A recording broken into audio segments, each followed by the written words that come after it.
हामी मानिसको बानी के हो भन्दाखेरि जे कुरामा पनि राम्रो चाहिन्छ, बेस्ट चाहिन्छ। खानु पर्यो एकदम राम्रो, बेस्ट चाहिन्छ। लगाउनु पर्यो एकदम राम्रो, बेस्ट कपडा चाहिन्छ। कतै घुम्न जानु पर्यो बेस्ट ठाउँ चुज गर्नुपर्छ। गर्लफ्रेन्ड बनाऊ, बेस्ट गर्लफ्रेन्ड चाहिन्छ। बोयफ्रेन्ड बनाऊ, बेस्ट बोयफ्रेन्ड चाहियो। जे कुरामा पनि बेस्ट बेस्ट बेस्ट खोज्ने। जब पालो एक्सनको आउँछ, जब पालो कार्य गर्ने कुरा आउँछ नि, त्यतिखेर चाहिँ कम्प्रोमाइज गर्ने, सम्झौता गर्ने। सम्झौतामा चित्त बुझाउने। राम्रो कपडा लगाएर, बेस्ट ब्रान्डको कपडा लगाएर कुनै बेस्ट रेस्टुरेन्टमा खान जानुको लागि त त्यही प्रकारको बेस्ट पैसा चाहिएला नि त। अब त्यो बेस्ट पैसाको लागि त तपाईले काम पनि त त्यही तरिकाको बेस्ट गर्नु पर्ला। बिना सम्झौता बेस्ट काम गरिसकेपछि बल्ल तपाईको स्यालेरी पनि त त्यही बेस्ट प्रकारको आउला नि त। तब बल्ल तपाईको इच्छा पूरा होला।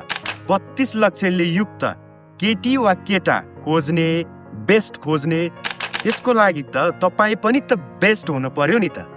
मैले भन्न खोजेको कुरा के हो भन्दाखेरि जीवनमा तपाई जे पनि बेस्ट खोज्न चाहनुहुन्छ भने यो सूत्र चाहिँ नबिर्सिनु होला।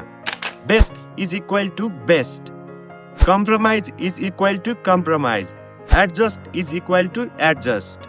मतलब चाहिँ तपाईको एक्सन, तपाईको कार्य चाहिँ जुन लेभलको छ नि, त्यही लेभलको तपाईको रिजल्ट आउँछ।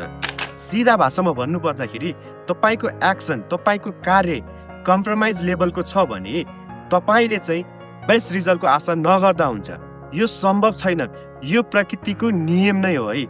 त्यसैले बेस्ट रिजल्टको आशा गर्नुहुन्छ भने तपाईको एक्सन, तपाईको कार्य पनि त्यही बेस्ट लेभलको हुनुपर्छ। तब मात्र तपाईको चाहना बेस्ट हुन जान्छ।